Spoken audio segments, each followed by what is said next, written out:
Estoy sentado en la sala de espera del Aeropuerto Internacional de Singapur, con las manos temblando mientras sostengo mi teléfono. Acabo de intentar pagar el hotel con la tarjeta corporativa de mi propia empresa, y la transacción fue rechazada. No una vez, 3 veces. El gerente del hotel me miró con esa mezcla de lástima y sospecha que reservan para los estafadores o los viejos confundidos. Tengo 62 años, llevo 40 construyendo un imperio comercial desde cero en la Ciudad de México, y en este momento no tengo cómo pagar una maldita cuenta de hotel en el otro lado del mundo. Mi hijo acaba de mandarme un mensaje que dice: «Papá, ya no necesitamos que sigas en la empresa. Tu tarjeta corporativa fue cancelada. Quédate allá. La empresa es nuestra ahora». Y yo, como un idiota, solo respondí: «Gracias por avisar. Pero lo que ellos no saben, lo que mi hijo Sebastián y esa víbora de su esposa Mariana no pueden ni imaginar, es lo que va a pasar cuando abran la oficina mañana por la mañana». Antes de contarles cómo llegué a este momento de pesadilla, necesito que ustedes me ayuden con algo. Déjenme un comentario aquí abajo y díganme desde qué parte del mundo nos están escuchando. México, Estados Unidos, España, Argentina, donde sea que estén. Necesito saber que no estoy solo en esto, que hay gente ahí afuera que entiende lo que significa construir algo con tus propias manos y ver cómo tu propia sangre intenta arrancártelo. Dejen su comentario, por favor. Lo necesito más de lo que se imaginan. Mi nombre es Roberto Domínguez Castellanos. Nací en Guadalajara, pero llevo más de 35 años viviendo en la Ciudad de México, en la colonia Polanco. Soy ingeniero industrial de profesión, aunque mi verdadera educación la recibí en las calles, en las fábricas, en las negociaciones difíciles y en las noches sin dormir. En 1983 fundé Domínguez Componentes Industriales, una empresa que empezó en un galpón rentado en la Industrial Vallejo y que hoy tiene contratos con corporaciones en 15 países. Fabricamos piezas de precisión para maquinaria pesada, componentes que terminan en grúas, en plataformas petroleras, en equipos de construcción que levantan edificios en 3 continentes. Cuando empecé tenía 22 años, un préstamo que me hizo mi suegro, que en paz descanse, y una convicción de hierro. Nadie iba a construir mi futuro excepto yo mismo. Me casé con Guadalupe en 1981. Ella era maestra de primaria, una mujer con los pies en la tierra, inteligente, trabajadora, con un sentido común que me salvó de cometer errores garrafales más veces de las que puedo contar. Tuvimos 2 hijos, Sebastián, que nació en el 84, y Carolina, que llegó 3 años después. Guadalupe falleció hace 6 años de un problema cardíaco que nadie vio venir. Un infarto masivo mientras dormía. Me levanté esa mañana y ella ya no estaba. Desde entonces, esta casa enorme en Polanco se siente como un mausoleo. Los pasillos hacen eco, las habitaciones huelen a soledad, y yo me refugié en lo único que siempre me dio sentido: el trabajo. Sebastián estudió administración de empresas en el Tecnológico de Monterrey. Era un muchacho brillante, o eso creí durante mucho tiempo.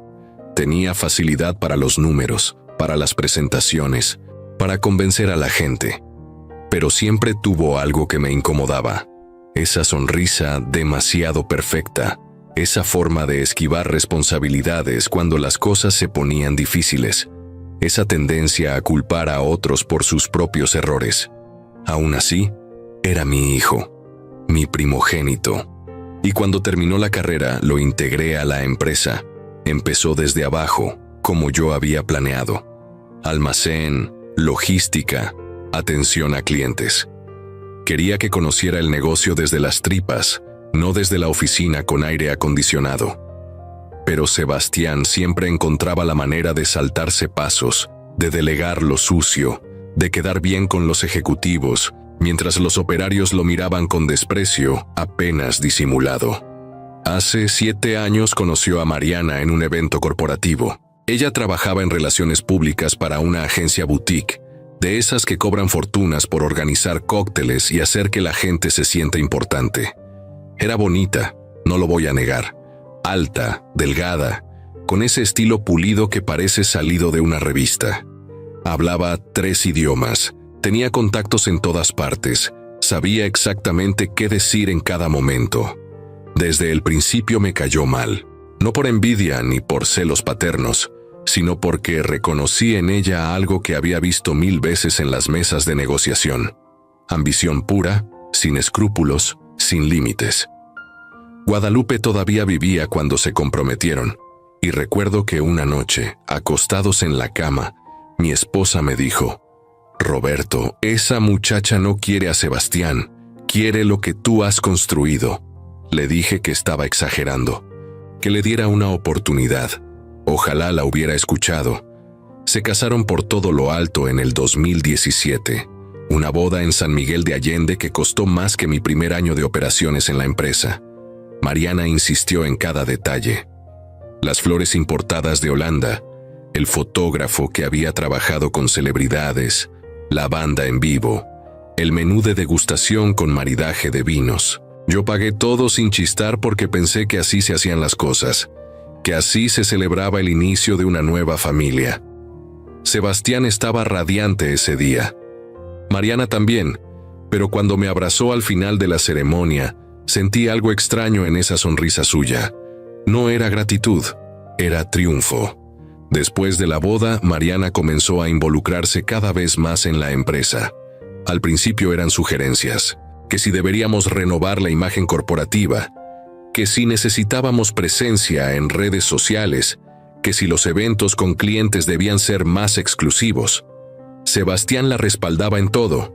Yo acepté algunas ideas porque, honestamente, no sonaban mal. La empresa se modernizó un poco. Contratamos diseñadores, abrimos perfiles en plataformas digitales, organizamos cenas con clientes potenciales en restaurantes de lujo. Los números mejoraron. Conseguimos contratos más grandes. Y yo, como un tonto, pensé que tal vez me había equivocado con Mariana, que tal vez ella sí tenía algo que aportar. Pero entonces empezaron los cambios sutiles. Mariana sugirió que yo debería tomarme unas vacaciones, que me veía cansado, que había trabajado demasiado durante demasiados años.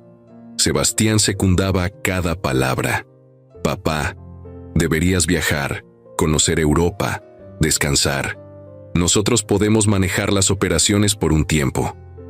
Yo me reía, les decía que estaba bien, que el trabajo me mantenía vivo. Pero insistían, y poco a poco, sin que me diera cuenta, empezaron a tomar decisiones sin consultarme. Reuniones a las que no me invitaban. Contratos que firmaban sin mi revisión. Empleados de confianza que de pronto renunciaban o eran despedidos. Cuando preguntaba, siempre tenían una explicación razonable. Ese proveedor ya no era conveniente. Ese gerente pidió su liquidación. Esa inversión la aprobamos porque era urgente y no quisimos molestarte. Hace 3 meses, un cliente de Monterrey con el que tengo relación desde hace 20 años me llamó directamente a mi celular personal.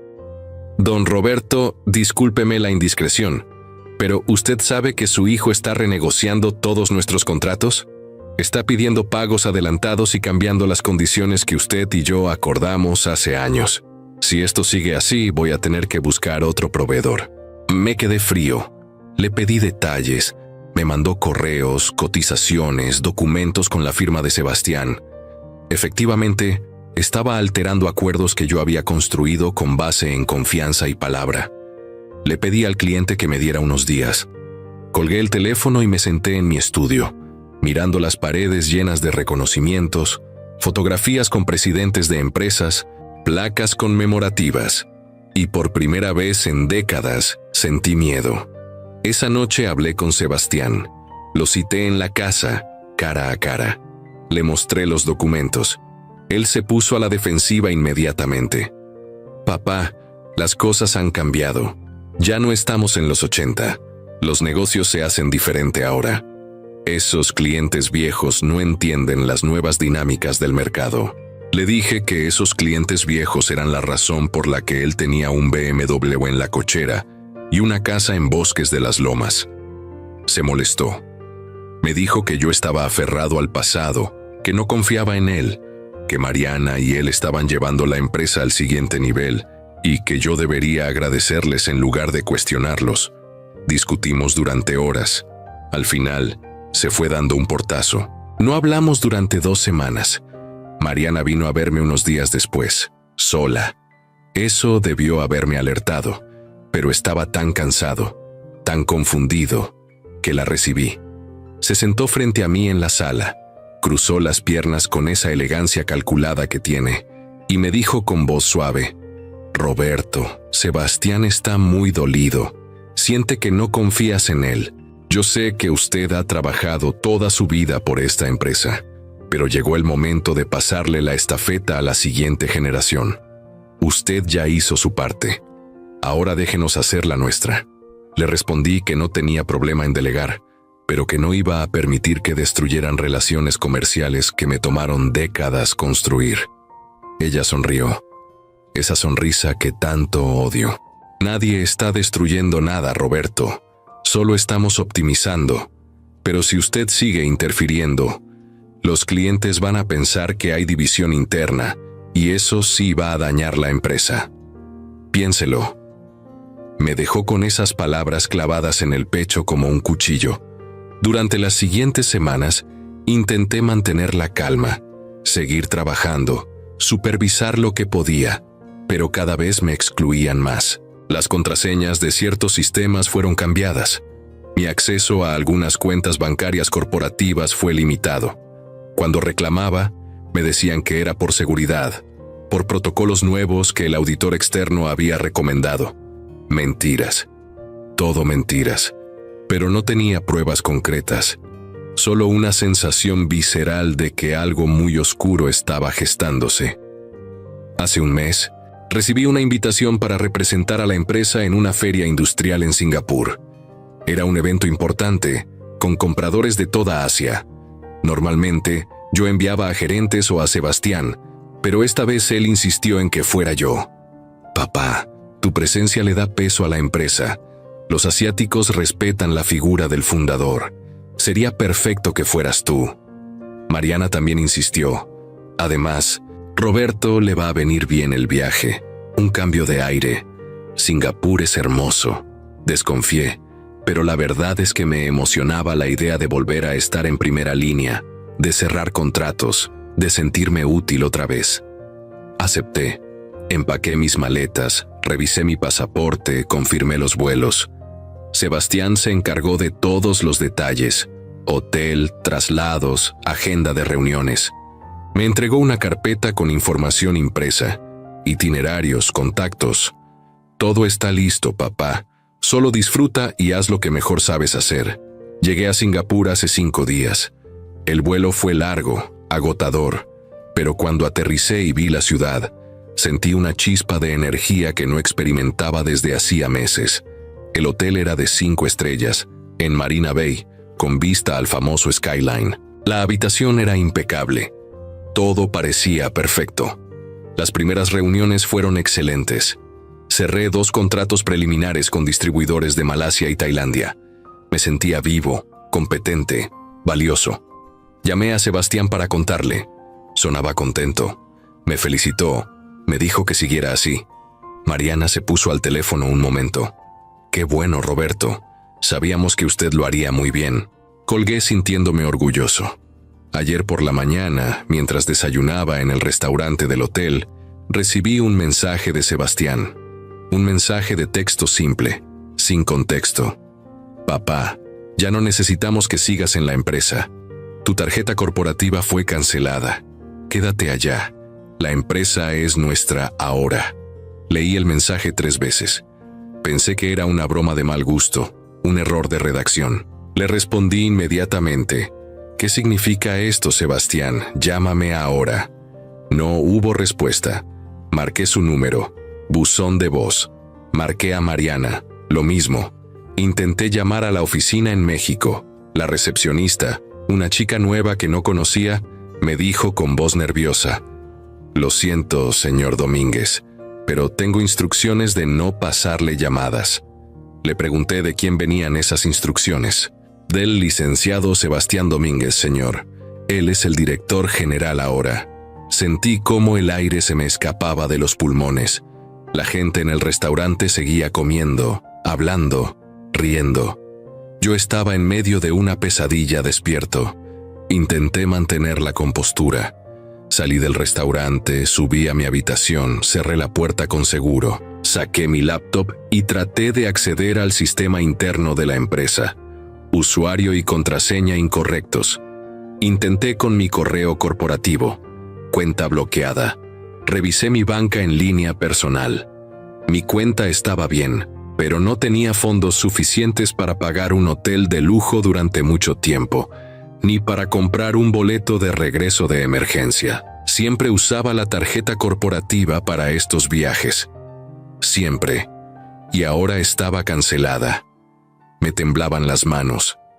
Abrí WhatsApp y le escribí a Carolina, mi hija. Ella vive en Querétaro con su esposo y mis 2 nietos. Trabaja como arquitecta, tiene su propia vida. Nunca quiso involucrarse en la empresa. Siempre fue más cercana a su madre que a mí. Le conté lo que estaba pasando. Me respondió 2 horas después. Papá, Sebastián me habló hace unos días. Me dijo que tú estabas teniendo problemas de salud, que tu criterio estaba fallando, que habías tomado decisiones erráticas en la empresa y que era necesario protegerte de ti mismo. ¿Es cierto eso? ¿Estás bien? No podía creer lo que leía. Mi propio hijo estaba sembrando la narrativa de que yo estaba senil, incapacitado. Le respondí, Carolina, escúchame bien. Estoy perfectamente lúcido. Tu hermano y tu cuñada me están haciendo algo horrible. Necesito que me ayudes. Escribió, papá, creo que deberías hablar con un doctor. Sebastián dice que has estado muy estresado. Yo te quiero, pero no voy a meterme en problemas entre ustedes. Arréglalo con él. Y dejó de responder. Ahí, sentado en esa habitación de hotel al otro lado del mundo, entendí la magnitud de lo que me estaban haciendo. No era solo un golpe corporativo, era un plan meticuloso para aislarme, desacreditarme, quitarme todo. Y lo peor es que lo habían ejecutado perfectamente. Yo estaba lejos, sin acceso a la empresa, sin dinero corporativo, con mi propia hija dudando de mi cordura.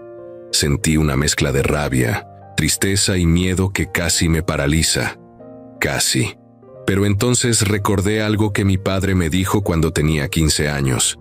Él era agricultor, trabajaba una parcela en Jalisco. Un día, un vecino intentó quedarse con parte de nuestras tierras usando documentos falsos. Mi papá no se dejó intimidar. Fue al juzgado, contrató un abogado con dinero que no tenía, reunió testigos, presentó pruebas. Le tomó 2 años, pero recuperó lo suyo. Y cuando todo terminó, me sentó bajo un mezquite y me dijo, «Mijo, en esta vida te van a querer chingar muchas veces. Unos por envidia, otros por ambición. Pero nunca, nunca te quedes quieto cuando te roben lo que es tuyo. Porque si te quedas quieto, el mensaje que mandas es que eres débil, y los débiles no sobreviven». Esas palabras retumbaron en mi cabeza mientras miraba el skyline de Singapur desde la ventana. Me sequé las lágrimas que ni siquiera me había dado cuenta que estaban rodando por mis mejillas. Respiré hondo y tomé una decisión. Si Sebastián y Mariana creían que podían dejarme tirado como un perro viejo, estaban a punto de descubrir quién era realmente Roberto Domínguez Castellanos, no el papá bonachón que firmaba cheques. No el viejo cansado al que podían manipular, sino el hombre que construyó un imperio desde cero, que sobrevivió crisis económicas, que enfrentó competidores despiadados y salió victorioso cada vez. Saqué mi teléfono personal y empecé a hacer llamadas. La primera fue a Ernesto Villarreal, mi abogado de confianza desde hace 22 años. Un hombre meticuloso, leal, con un conocimiento enciclopédico del derecho corporativo mexicano. Le conté toda la situación. Escuchó en silencio. Cuando terminé, suspiró profundamente y dijo, «Don Roberto, Esto suena muy feo, pero usted es el fundador, el accionista mayoritario registrado, ¿verdad? Le confirmé que sí, que la empresa estaba a mi nombre, que nunca había cedido la mayoría accionaria. Entonces ellos no pueden hacer nada legal sin su consentimiento. Si lo hicieron es fraude. Déjeme revisar los estatutos, los registros públicos. Le mando un mensaje en unas horas. Colgué sintiendo un primer rayo de esperanza. La segunda llamada fue a Mauricio Blanco, mi contador desde que la empresa tenía 3 empleados. Un tipo brillante, obsesionado con los detalles, con acceso a todas las cuentas, a todos los movimientos financieros. Mauricio, necesito que revises todas las transacciones de los últimos 3 meses. Transferencias, pagos, cambios en nómina, todo. Quiero saber si hubo movimientos irregulares. Me dijo que estaba en eso desde hacía semanas, que había notado cosas raras pero que Sebastián le había ordenado no comentarlas conmigo. Don Roberto, yo trabajo para usted, no para su hijo. Mañana le tengo un reporte completo. La tercera llamada fue a Javier Ochoa, gerente de producción, un ingeniero que lleva 18 años en la empresa. Un tipo rudo, honesto, que siempre me dijo las cosas de frente. Javier, dime la verdad. ¿Qué está pasando en la planta? Hubo un silencio largo. Luego, Don Roberto, esto es un desmadre. Sebastián despidió a 5 supervisores la semana pasada. Trajo gente nueva, amigos de Mariana, que no saben ni cómo funciona una prensa hidráulica. Los muchachos están enojados. Hay rumores de que van a vender la planta y outsourcear la producción a China. Si eso pasa, nos quedamos todos sin trabajo. Le pedí que mantuviera la calma, que no dijera nada, que confiara en mí. Usted sabe que siempre he confiado en usted, don Roberto. Nomás dígame qué necesita. Esa noche apenas dormí. Estaba en la cama, mirando el techo, haciendo cálculos mentales, armando un plan. A las 3 de la mañana, hora de Singapur, sonó mi teléfono. Era Ernesto, mi abogado. Don Roberto, tenemos un problema grave. Revisé el registro público de comercio. Hace 2 meses, se presentó un acta de asamblea extraordinaria donde supuestamente usted cedió el 60% de sus acciones a Sebastián Domínguez Fuentes. La firma está certificada por un notario. Si esa acta es legítima, usted ya no es el accionista mayoritario. Sentí cómo se me erizaba la piel.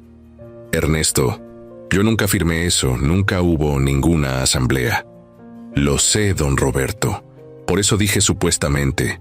Esa firma es falsa, pero va a ser difícil probarlo. Necesitamos actuar rápido. Le pregunté qué podíamos hacer. Me explicó que debíamos presentar una denuncia penal por falsificación de documentos y fraude, solicitar una orden judicial para congelar las cuentas de la empresa y pedir un peritaje grafológico de la firma. Pero para eso, usted tiene que estar en México, don Roberto. No podemos hacer nada mientras esté en Singapur.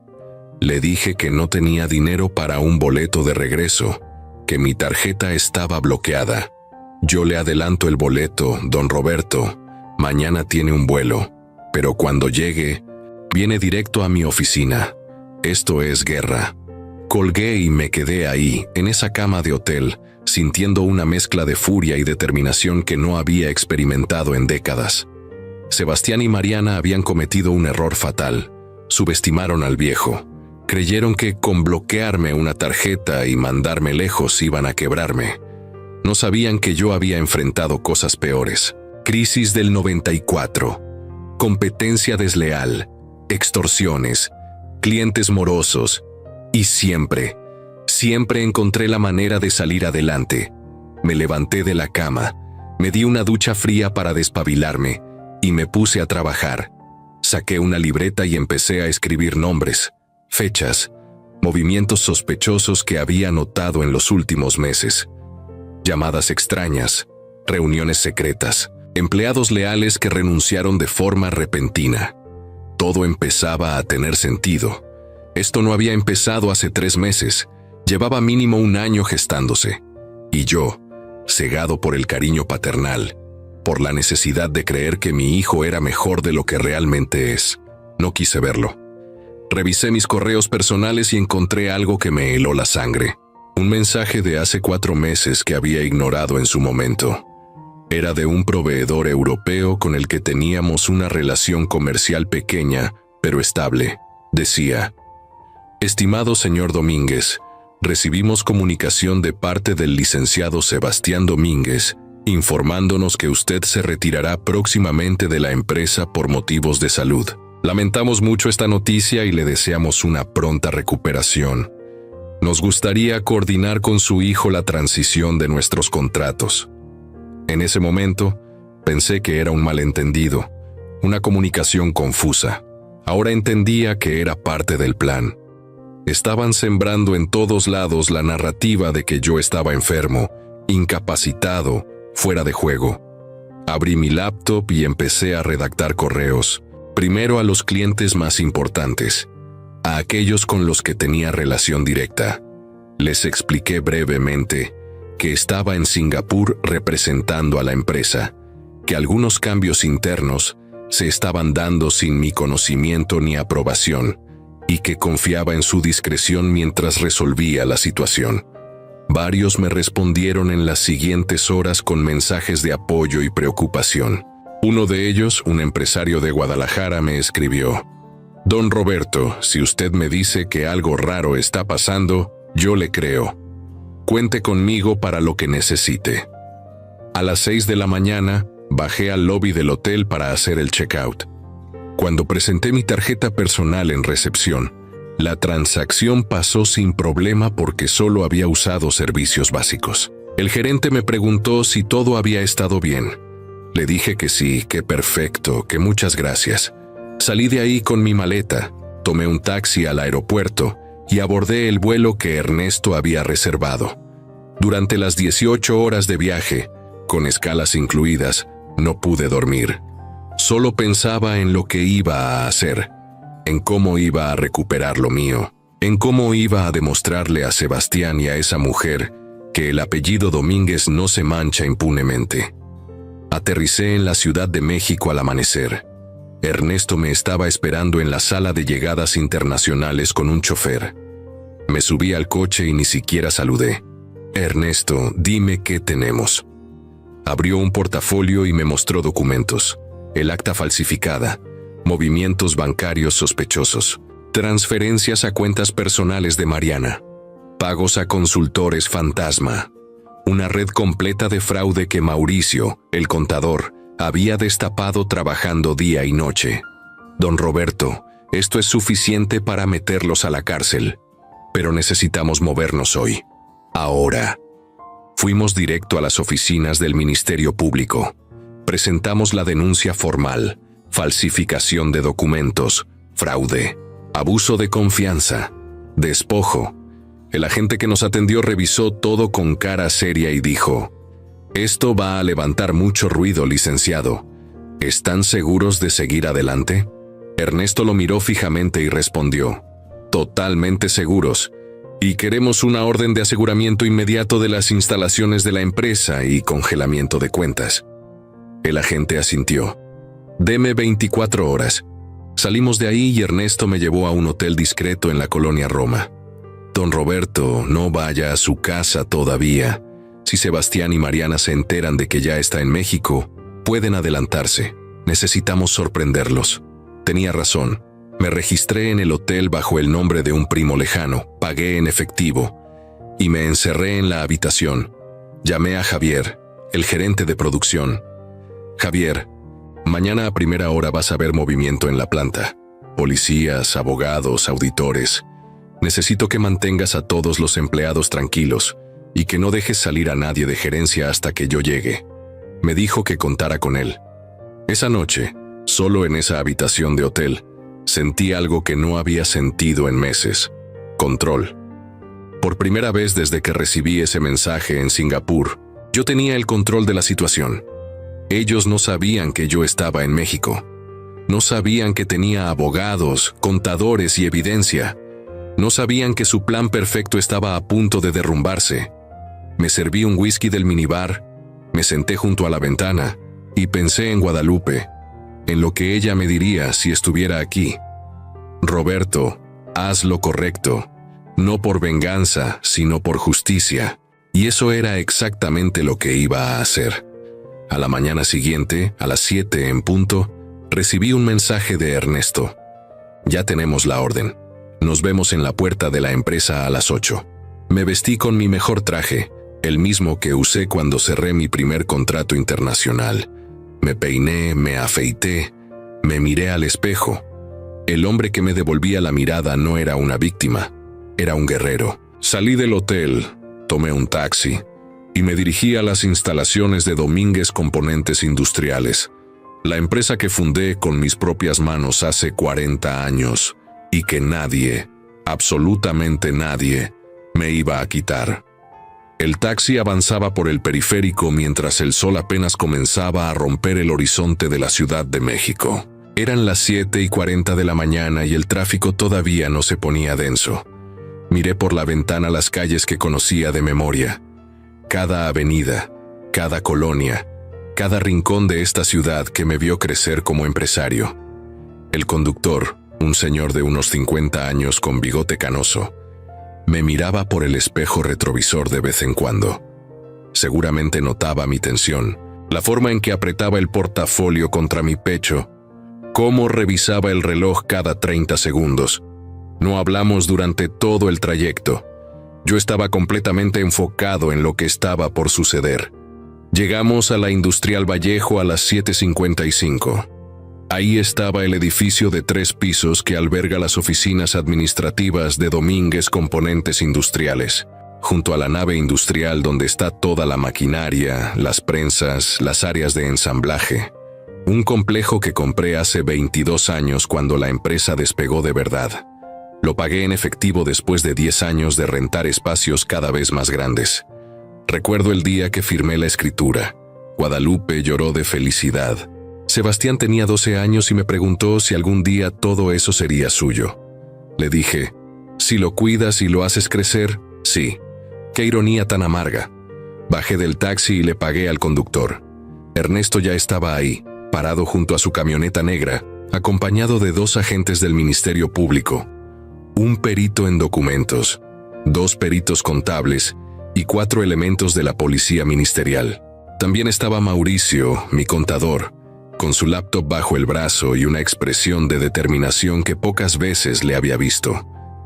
Ernesto se acercó y me dio un apretón de manos firme. Don Roberto, todo está listo. Tenemos la orden de cateo y aseguramiento.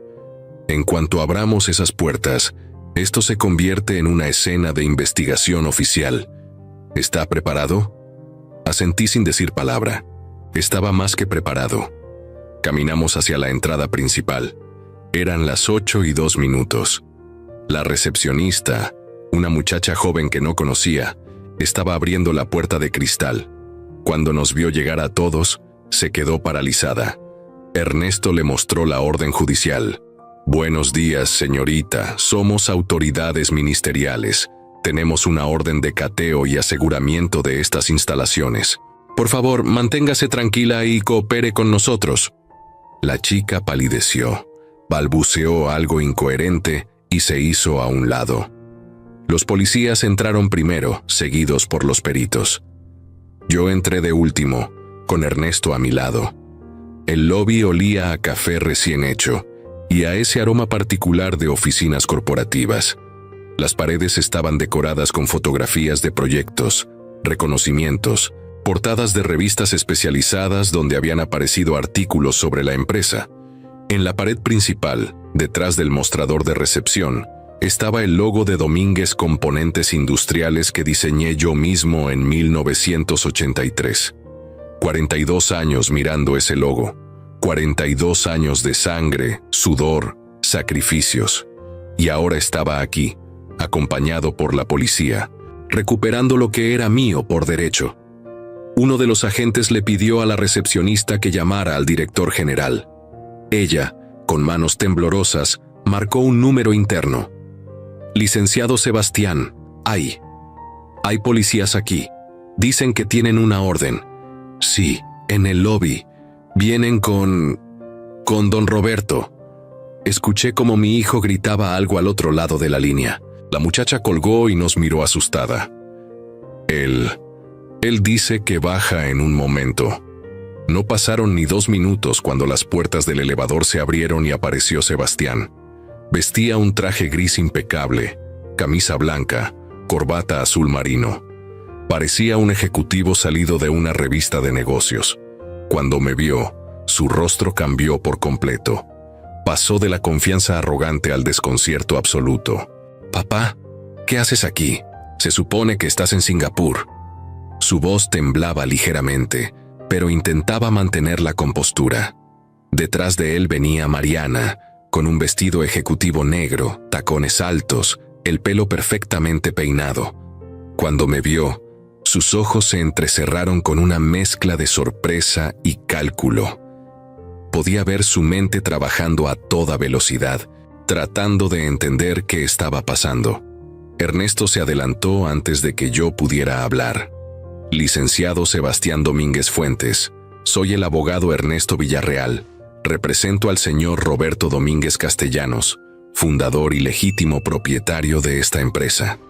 Tenemos una orden judicial de cateo y aseguramiento de estas instalaciones por presunto fraude, falsificación de documentos y despojo.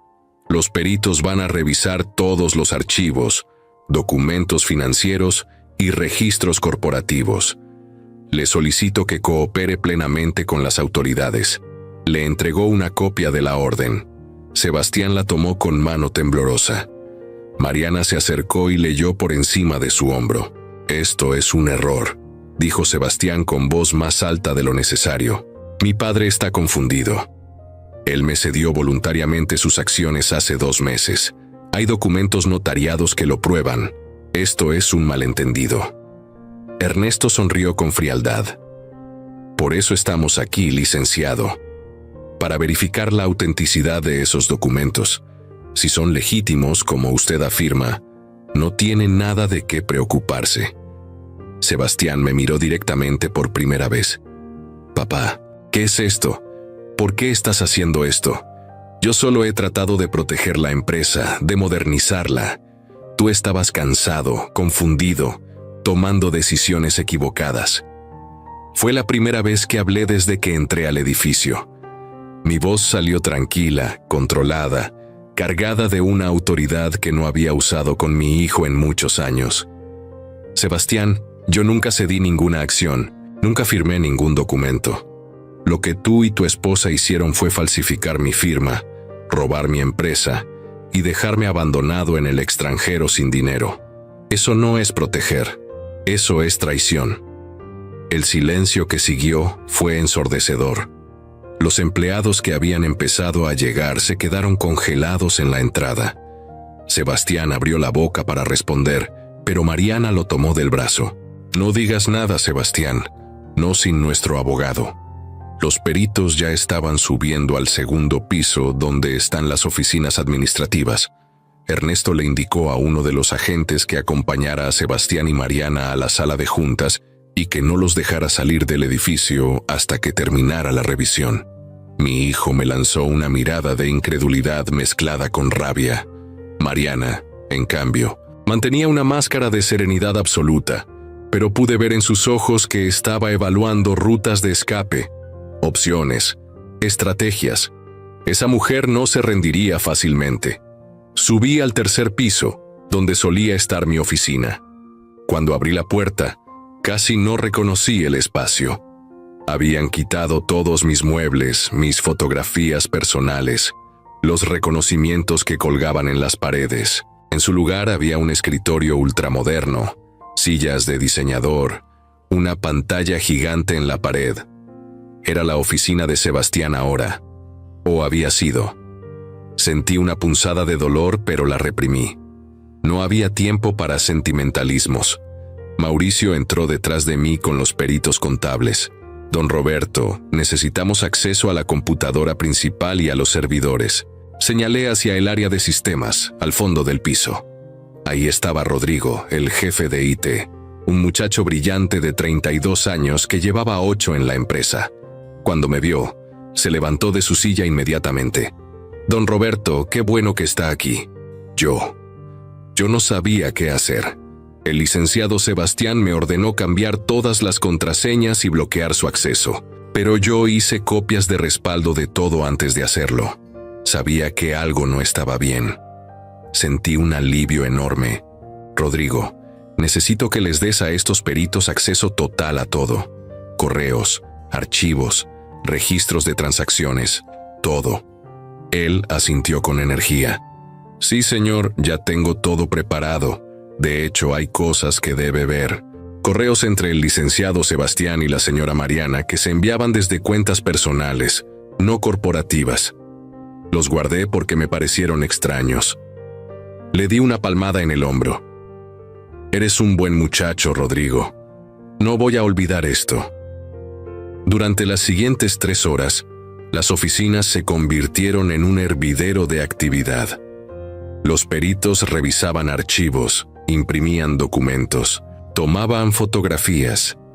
Mauricio trabajaba con los contables destapando la madeja de fraude que Sebastián y Mariana habían tejido.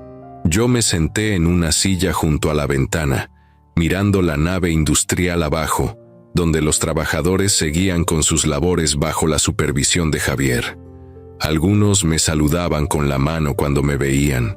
Sentí que, a pesar de todo, todavía había lealtad en ese lugar. Ernesto subió con una expresión grave. Don Roberto, encontramos algo muy serio. Mauricio, muéstrale.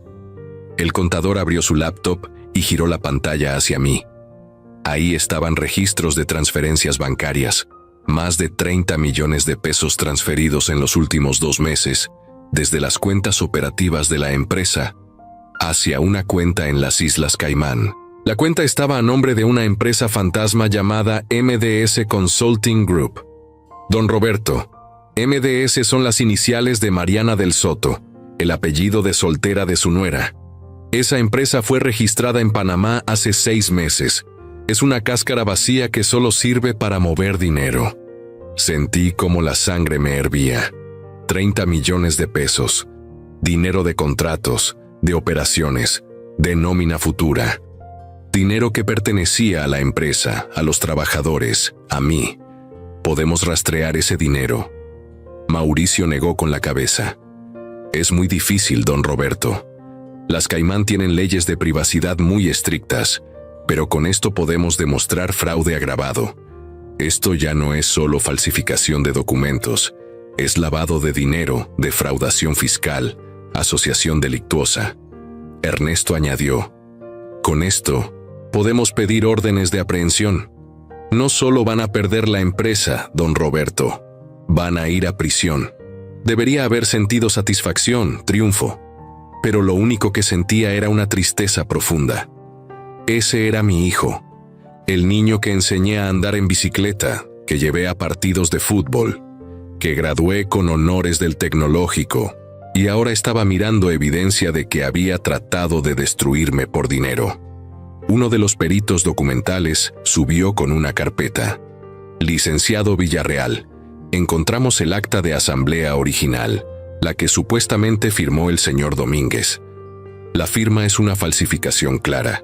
Tenemos las muestras de firma auténtica del señor Domínguez de otros documentos y la comparación es definitiva. Además, encontramos el borrador del acta en la computadora de la señora Mariana Domínguez, con metadatos que muestran que ella fue quien lo redactó y lo modificó múltiples veces antes de imprimirlo. Ernesto me miró. Don Roberto, ya tenemos suficiente para proceder penalmente. ¿Quiere que arrestemos a su hijo y a su nuera ahora mismo? Cerré los ojos. Esa pregunta me partía en 2. La parte racional, el empresario, el hombre que había sido traicionado, decía que sí, que no había vuelta atrás, que la justicia debía cumplirse. Pero la parte de padre, esa parte herida y sangrante, dudaba. ¿De verdad quería ver a mi hijo esposado, llevado en una patrulla, fichado como un criminal? Antes de que pudiera responder, uno de los agentes subió corriendo las escaleras. Licenciado, tenemos un problema.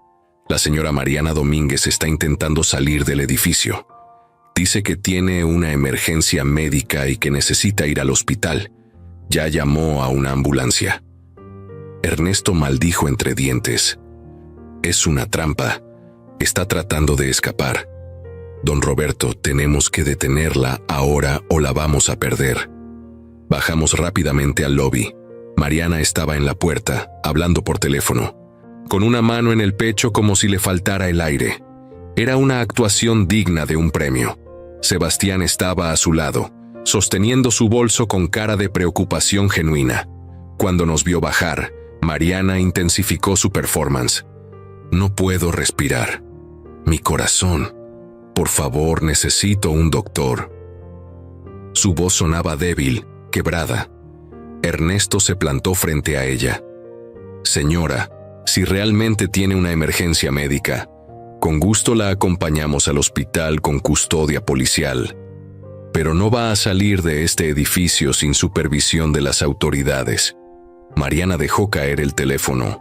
Se llevó ambas manos al pecho y se dejó caer en una silla, respirando agitadamente. Sebastián explotó. ¿No ven que está enferma? Si le pasa algo, los voy a demandar a todos. Esto es ilegal, es acoso, es abuso de autoridad. Uno de los agentes del Ministerio Público se acercó con calma. Señor, tenemos una orden judicial válida. Su esposa puede recibir atención médica aquí mismo. Ya pedimos que venga un paramédico para evaluarla. Si realmente tiene una condición que requiere hospitalización, será trasladada con custodia. Esas son las reglas. Sebastián me miró con un odio que nunca antes había visto en sus ojos. ¿Estás contento, papá? ¿Esto es lo que querías? ¿Vernos humillados frente a todos?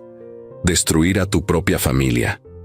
Esa palabra, familia, me golpeó como un puñetazo. Me acerqué a él. Lo miré directamente a los ojos. Sebastián, tú destruiste esta familia cuando decidiste falsificar mi firma y robarme. Cuando me dejaste abandonado en Singapur sin dinero, sin acceso a mi propia empresa. Cuando le dijiste a tu hermana que yo estaba senil. Cuando transferiste 30 millones de pesos a una cuenta en las Islas Caimán. Eso, hijo, eso fue lo que destruyó esta familia. Se quedó callado. Por primera vez desde que todo esto comenzó, vi algo en su rostro que no era arrogancia ni cálculo. Era vergüenza. Pequeña, fugaz, pero estaba ahí. Mariana, en cambio, había dejado de fingir su crisis médica al darse cuenta de que no funcionaba. Estaba sentada con los brazos cruzados, mirándome con un desprecio helado. Usted nunca nos iba a dejar crecer, Roberto. Siempre iba a ser su empresa, sus reglas, su forma de hacer las cosas.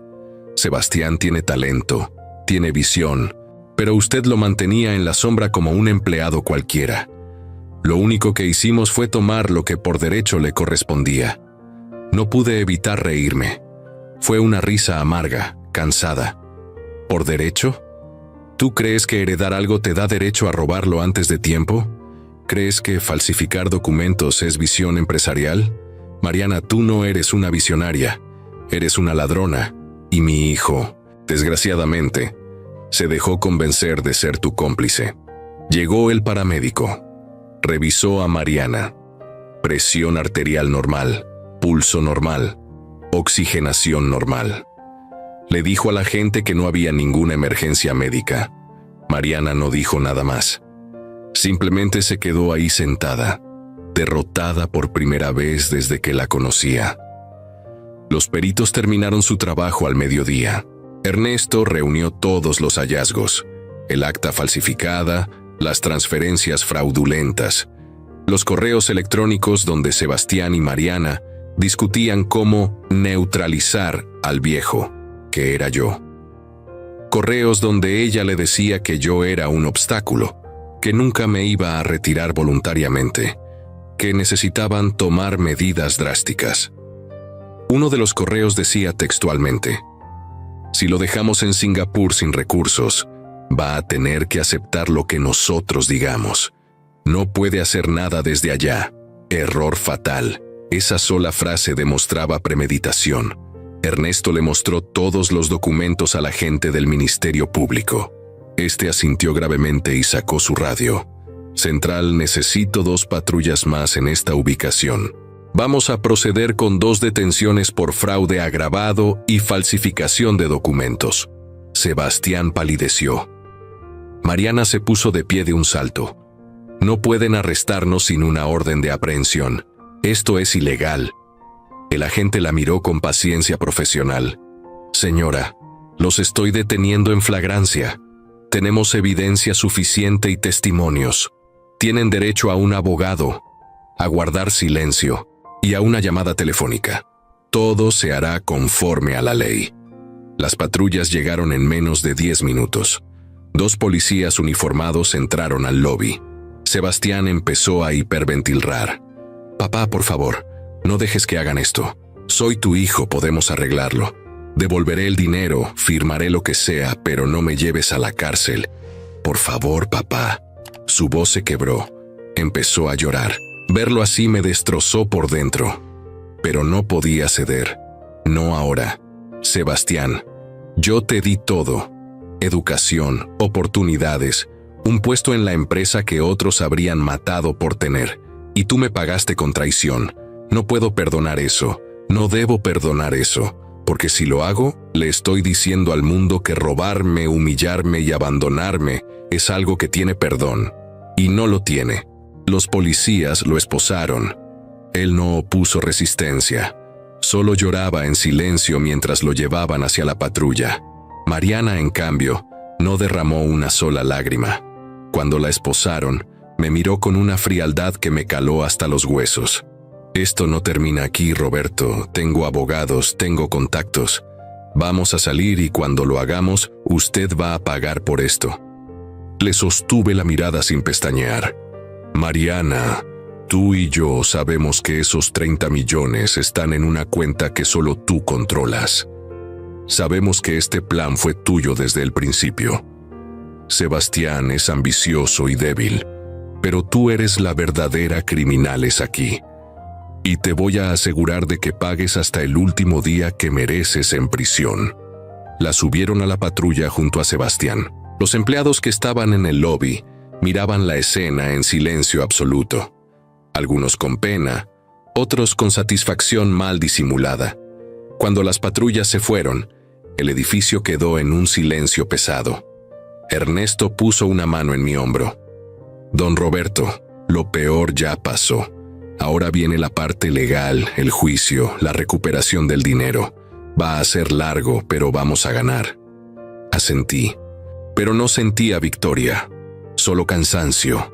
Un cansancio profundo que me llegaba hasta los huesos. Javier subió desde la planta de producción. Don Roberto, los muchachos quieren saber qué va a pasar con la empresa, con sus trabajos. Le dije que reuniera a todos en el comedor industrial en media hora. Necesitaba hablarles, darles certeza. Eran más de 120 familias que dependían de esa empresa. No podía fallarles. A la 1 de la tarde, estaba frente a todos los trabajadores, operadores, técnicos, administrativos, personal de limpieza, choferes. Todos ahí, mirándome con una mezcla de curiosidad y preocupación. Tomé el micrófono y hablé con el corazón. Amigos, sé que hoy fue un día extraño y difícil. Vieron cosas que no deberían haber visto. Pero quiero que sepan algo. Esta empresa va a seguir. Los contratos se van a cumplir. Sus salarios están seguros.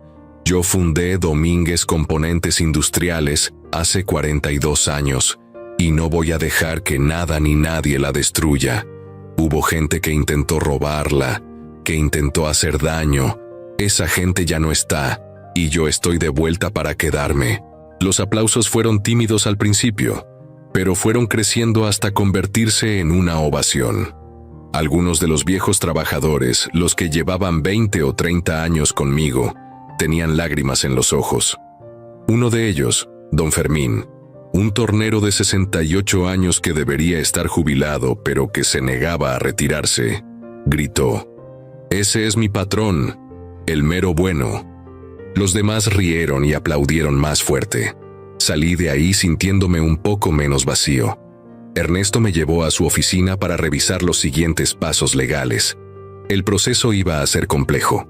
Teníamos que anular el acta falsificada, recuperar el control total de las acciones, rastrear el dinero transferido, presentar la demanda penal, preparar el juicio. Iba a llevar meses, tal vez años, pero yo tenía tiempo. Y tenía rabia suficiente para alimentar esa lucha durante el tiempo que hiciera falta.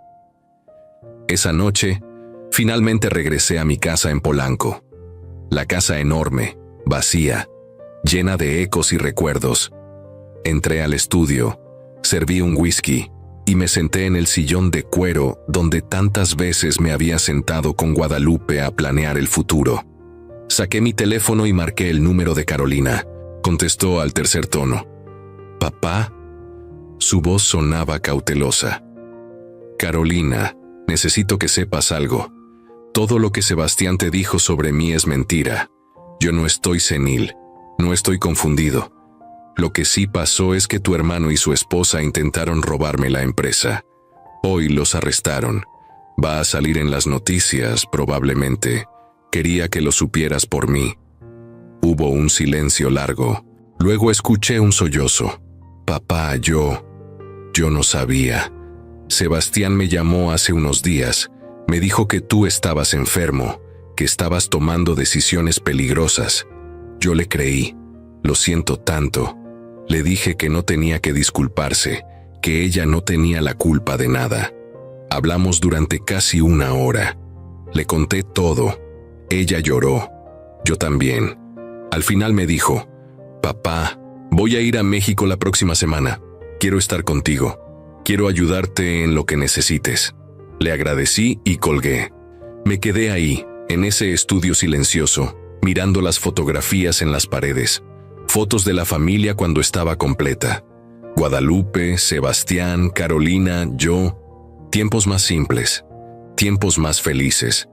Y me pregunté en qué momento todo se había torcido tanto. ¿En qué momento el niño que jugaba en el jardín de esta casa se había convertido en un hombre capaz de traicionar a su propio padre? No tenía respuestas, solo tenía preguntas y dolor, pero también tenía algo más, determinación, porque esto no se trataba solo de recuperar la empresa o de castigar a los culpables, se trataba de mandar un mensaje, de demostrar que los valores que me enseñaron mi padre y mi madre todavía significaban algo, que el trabajo honesto, la lealtad, la palabra empeñada, todavía tenían peso en este mundo corrupto y cínico. Me terminé el whisky y apagué las luces del estudio. Subí a mi habitación. Me acosté en la cama que había compartido con Guadalupe durante 34 años y por primera vez en semanas dormí profundamente, sin pesadillas, sin sobresaltos, porque sabía que había hecho lo correcto y que lo que venía, por difícil que fuera, lo iba a enfrentar con la frente en alto. Los siguientes días fueron un torbellino de actividad legal, reuniones con abogados, declaraciones ante el Ministerio Público y llamadas interminables con clientes preocupados por la estabilidad de la empresa. Ernesto me acompañó a cada paso, guiándome por el laberinto burocrático del sistema judicial mexicano. Sebastián y Mariana fueron presentados ante el juez al tercer día de su detención. Les negaron la libertad bajo fianza debido a la gravedad de los delitos y al riesgo de fuga, especialmente considerando las cuentas bancarias en el extranjero y los 30 millones de pesos desaparecidos. Carolina llegó desde Querétaro el viernes de esa misma semana. La recogí en la terminal de autobuses y cuando la vi bajar con su maleta, sentí un nudo en la garganta. Se parecía tanto a su madre. Los mismos ojos expresivos, la misma forma de caminar con determinación pero gracia. Nos abrazamos en medio de la estación como si no nos hubiéramos visto en años, cuando en realidad solo habían pasado 4 meses desde la última vez. «Papá, te ves cansado», me dijo mientras caminábamos hacia el estacionamiento. Le respondí que había sido una semana muy larga. Ella simplemente apretó mi mano y no dijo nada más hasta que llegamos a la casa.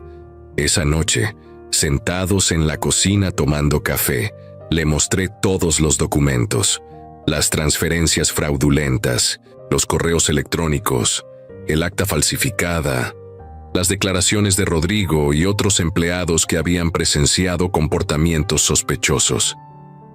Carolina leyó todo en silencio, con lágrimas rodando por sus mejillas. Cuando terminó, cerró la carpeta y me miró con una mezcla de tristeza y rabia. ¿Cómo pudo hacer esto? Es nuestro hermano. Creció en esta casa. Tuvo todo lo que necesitó. Mamá lo adoraba. ¿Cómo pudo traicionarte así? Le dije que esa era la pregunta que me había estado haciendo durante días sin encontrar una respuesta satisfactoria. La ambición, mija. La ambición y una mujer que supo manipular sus debilidades. Sebastián siempre fue impaciente. Siempre quiso las cosas rápido, sin esfuerzo. Y Mariana vio eso. Lo explotó. Lo convenció de que yo era un obstáculo en lugar de un mentor. Carolina negó con la cabeza. No puedo justificarlo, papá. No importa qué tan manipuladora sea Mariana. Sebastián es un adulto. Sabía lo que estaba haciendo. Y lo hizo de todas formas. Tenía razón. Sebastián era responsable de sus actos. Durante los siguientes días, Carolina se quedó conmigo en la casa y me ayudó a poner orden en mi vida personal. Revisamos cuentas, organizamos documentos, hicimos llamadas a familiares lejanos para explicarles la situación antes de que la enteraran por chismes o por las noticias. Porque efectivamente, el caso había llegado a los medios. Nada escandaloso todavía, solo notas breves en la sección de negocios de algunos periódicos. Empresario denuncia a su hijo por fraude millonario. Pero sabía que era cuestión de tiempo antes de que creciera. Una semana después del arresto, recibí una llamada inesperada. Era el abogado defensor de Sebastián, un tipo llamado Gustavo Mendizábal, famoso por defender a empresarios acusados de corrupción y fraude. Tenía un despacho elegante en Santa Fe y una reputación de ganar casos imposibles. Me pidió reunirme con él.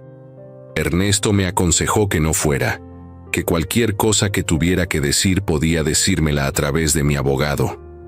Pero algo en mí quería escucharlo. Quería saber qué estrategia estaban usando, qué mentiras estaban preparando. Acepté la reunión en un lugar neutral, una cafetería en La Condesa. Llegué acompañado de Ernesto. Mendizábal ya estaba ahí, vestido con un traje de $3,000, bebiendo un espresso. Nos saludó con una sonrisa profesional que no llegaba a sus ojos. Señor Domínguez, gracias por aceptar reunirse conmigo. Sé que esta situación es difícil para todos. Le respondí secamente que esa era una forma muy diplomática de describir un fraude de 30 millones de pesos. Mendizábal no se inmutó. Sacó una carpeta de su portafolio.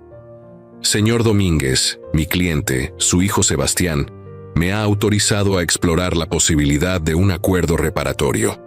Él está dispuesto a devolver todo el dinero transferido, a firmar cualquier documento que anule las acciones que tomó y a alejarse permanentemente de la empresa a cambio de que usted retire los cargos penales. Ernesto intervino antes de que yo pudiera responder.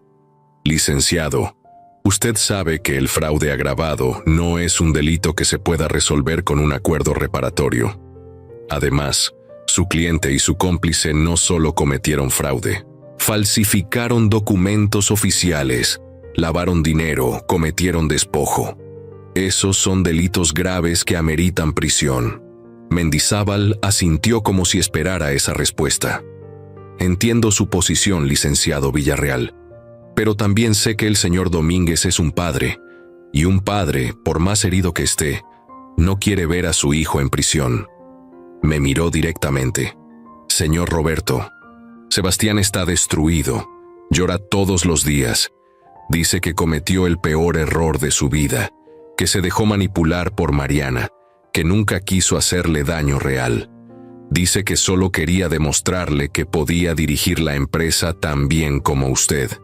Sentí algo removerse en mi pecho.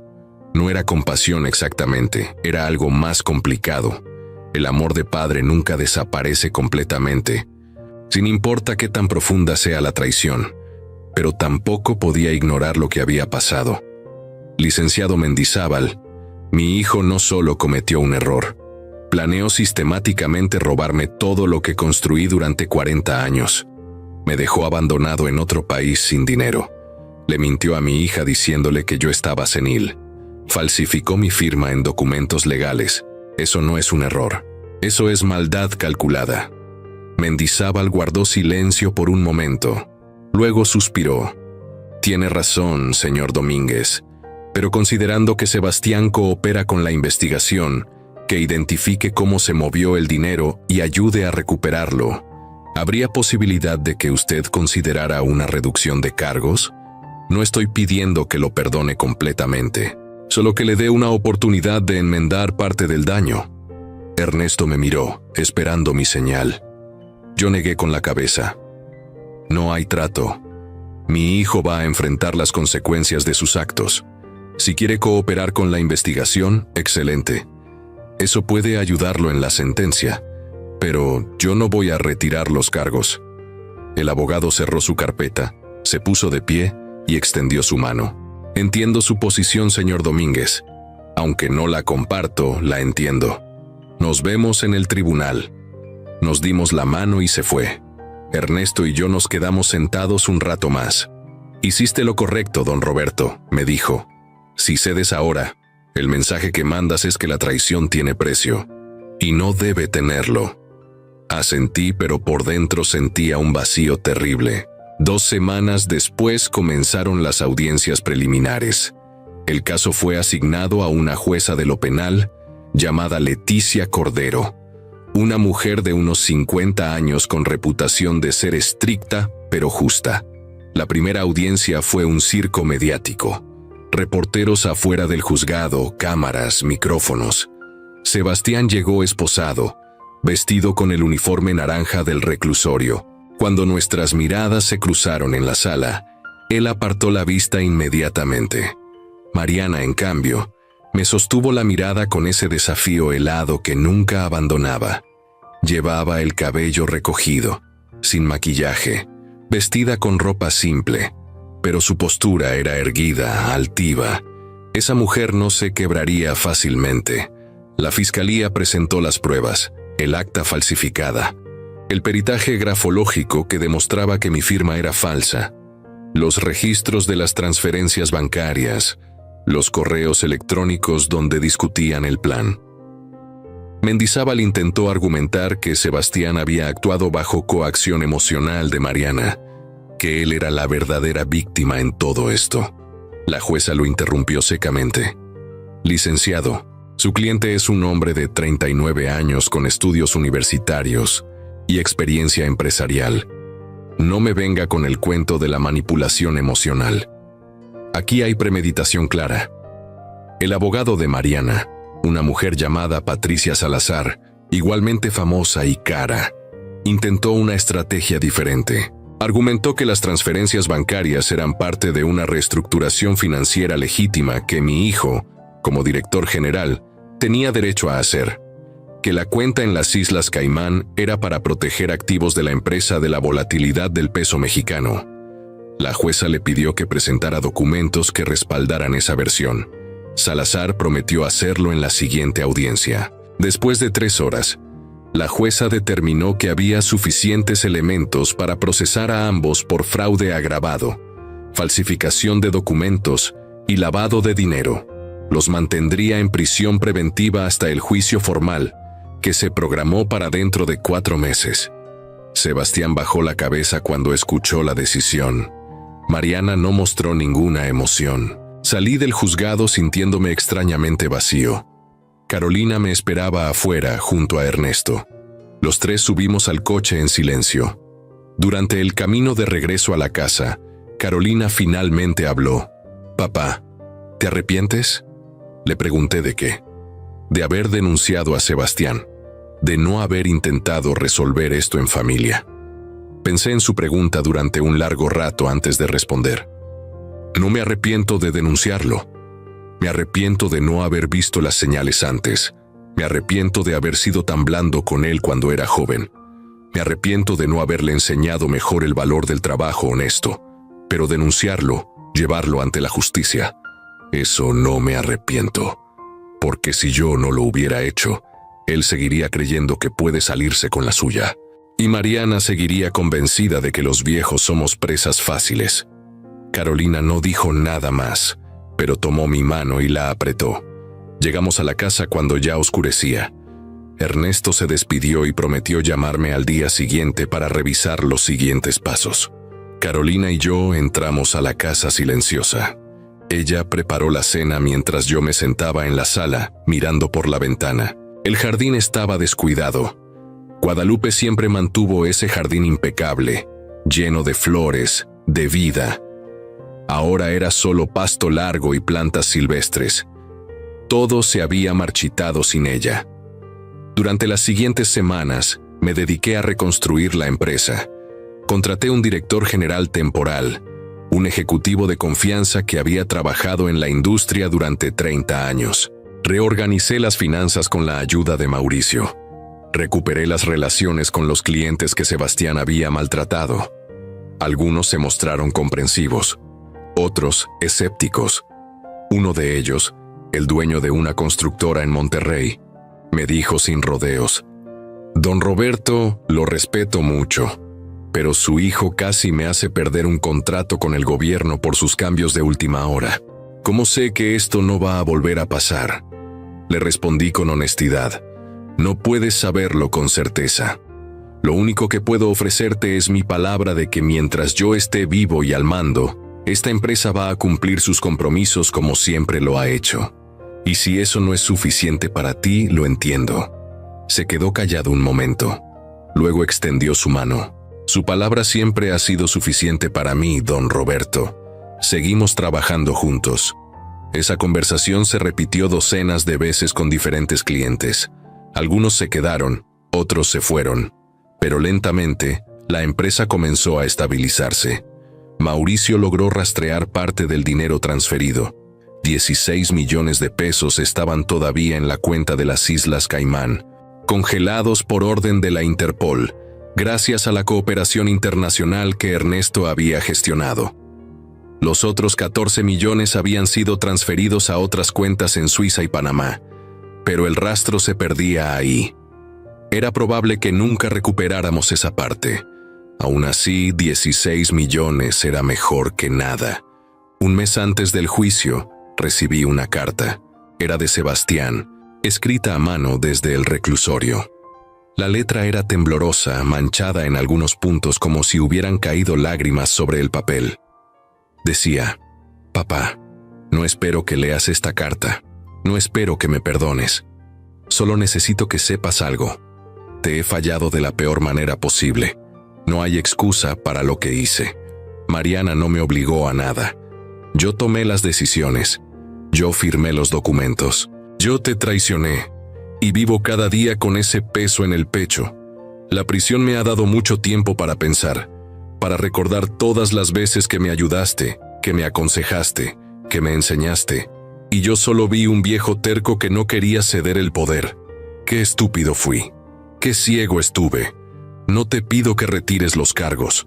Merezco estar aquí. Lo que sí te pido es que, cuando todo esto termine, me permitas intentar recuperar algo de tu respeto. No tu perdón. Eso tal vez nunca lo merezca. Solo tu respeto. Te quiero, papá. Siempre te he querido, aunque no lo parezca. Sebastián». Leí esa carta 3 veces.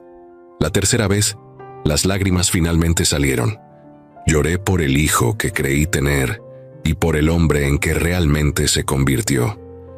Lloré por Guadalupe, que no tuvo que ver esto. Lloré por mí, por el dolor de la traición que nunca desaparece completamente.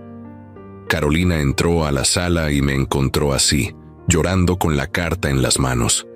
Se sentó a mi lado y me abrazó sin decir nada. A veces el silencio es el mejor consuelo. El día del juicio llegó más rápido de lo que esperaba. La sala del tribunal estaba llena. Familiares, empleados de la empresa, periodistas, curiosos. Sebastián y Mariana fueron traídos por separado. Él se veía demacrado, más delgado, con ojeras profundas.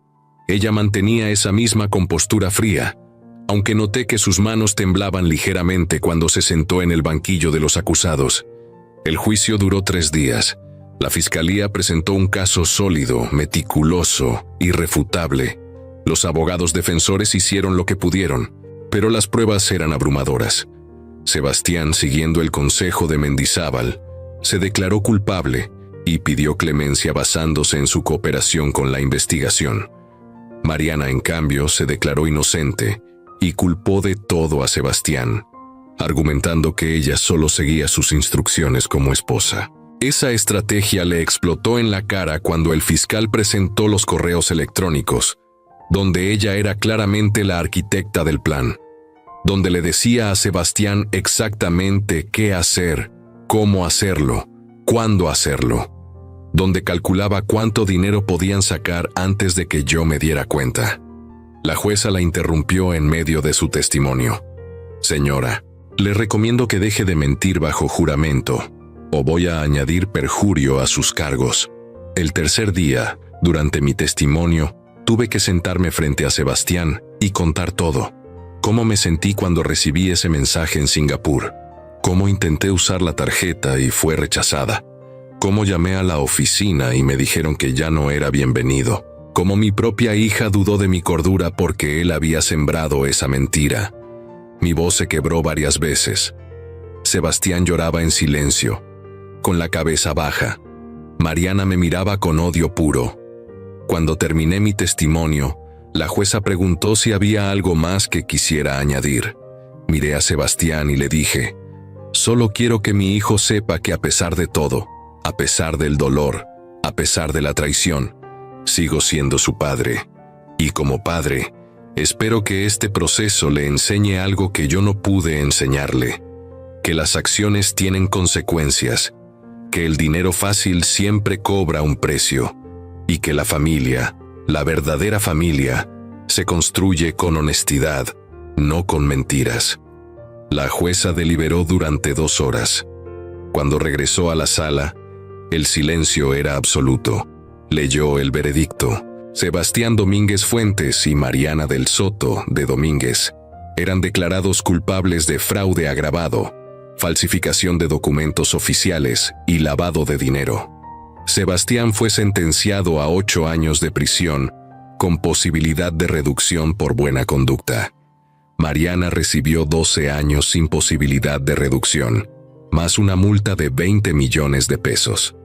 Además, se ordenaba la devolución inmediata de los 16 millones recuperados, más el embargo de todas sus propiedades para cubrir el resto de la deuda. Sebastián recibió la sentencia con resignación. Mariana explotó. Empezó a gritar que era una injusticia, que la estaban condenando por ser mujer, que su abogada era incompetente. Los guardias tuvieron que sacarla de la sala mientras seguía gritando. Sebastián me miró una última vez antes de que se lo llevaran. Movió los labios sin emitir sonido. Lo siento, papá. Y desapareció por la puerta trasera. Salí del tribunal sintiéndome extrañamente liviano. No era felicidad, no era satisfacción, era cierre. Carolina me abrazó afuera entre el tumulto de reporteros y cámaras. Se acabó, papá, ya terminó. Ernesto estrechó mi mano. Don Roberto, hicimos justicia. Eso es lo importante. Esa noche, de regreso en mi casa, me serví un whisky y me senté en el jardín descuidado. Miré las estrellas, algo que no había hecho en meses, y hablé con Guadalupe, como si todavía estuviera ahí sentada junto a mí. Lupe, nuestro hijo va a estar en prisión durante años. Nuestra nuera también. La familia se rompió. Pero no podía dejarlo pasar. No podía enseñarle que robar, mentir y traicionar es aceptable. Hice bien. El viento movió las hojas de los árboles, y en ese sonido, en esa brisa suave, sentí algo parecido a la paz. Los siguientes meses fueron de reconstrucción. La empresa volvió a la normalidad. Los contratos se cumplieron. Los empleados recuperaron la confianza. Contraté un nuevo director de operaciones. Alguien externo, sin lazos familiares, con credenciales impecables. Le dije desde el primer día: esta empresa es más grande que cualquiera de nosotros, incluyéndome a mí. Si algún día ves que estoy tomando decisiones que la perjudican, tienes mi permiso de decírmelo. Y tienes mi permiso de renunciar si no te escucho. Carolina se quedó en la Ciudad de México durante 3 meses, ayudándome a reorganizar mi vida. Contratamos un jardinero para rescatar el jardín de Guadalupe. Pintamos la casa. Donamos la ropa vieja. Fue doloroso deshacernos de algunas cosas de Sebastián, de su infancia, pero era necesario. No podíamos vivir en un museo del pasado. Un día, 6 meses después del juicio, recibí otra carta de Sebastián. Esta vez era más corta.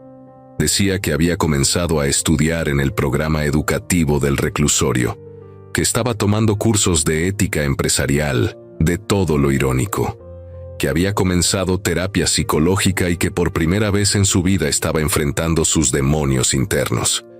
Terminaba diciendo: «Papá, sé que tengo que cumplir mi condena, pero cuando salga, si es que algún día me lo permites, me gustaría trabajar en la empresa de nuevo, no como directivo, no como ejecutivo, como operario. Quiero aprender desde abajo, como tú querías que lo hiciera desde el principio. Quiero ser digno del apellido Domínguez otra vez». Guardé esa carta junto a la primera. No le respondí de inmediato. Necesitaba tiempo para procesarla, para decidir si era sincero o simplemente había aprendido a decir lo que yo quería escuchar. El tiempo me daría la respuesta. Mientras tanto, yo tenía una empresa que dirigir, empleados que dependían de mí, clientes que confiar en mi palabra. Y tenía que vivir cada día demostrando que los valores que prediqué durante 40 años no eran solo palabras. Si hay algo que aprendí de todo esto es que la familia no se define solo por la sangre. Se define por la lealtad, la honestidad, el respeto. Y que a veces, el acto más grande de amor que puedes darle a alguien es dejar que enfrente las consecuencias de sus actos. Porque solo así pueden crecer. Solo así pueden cambiar. Sebastián tiene 8 años para pensar en eso. Y yo tengo el resto de mi vida para decidir si puedo perdonarlo algún día.